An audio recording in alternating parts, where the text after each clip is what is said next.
महाराष्ट्राच्या राजकारणात पुन्हा एकदा ऑपरेशन टायगरची चर्चा रंगू लागली आहे. काही खासदार पक्ष सोडण्याच्या तयारीत असल्याच्या चर्चामुळे ठाकरे गटात हालचाली वाढल्याची बोललं जात आहे. सूत्रांच्या माहितीनुसार संभाव्य नाराजी दूर करण्यासाठी आणि पक्षातील एकजूट कायम ठेवण्यासाठी वरिष्ठ नेत्यांकडून संपर्क मोहीम सुरू करण्यात आली आहे.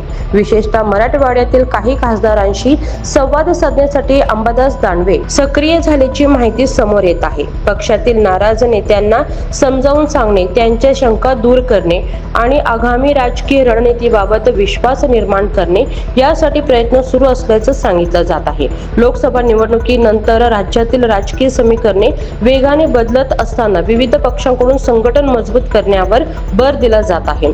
अशा परिस्थितीत ठाकरे गटातील संभाव्य घडामोडींवर सर्वांचं लक्ष लागले आहे. मात्र पक्षातील नेत्यांकडून अधिकृतपणे कोणतीही फूट किंवा पक्षांतराची माहिती देण्यात आलेली नाही.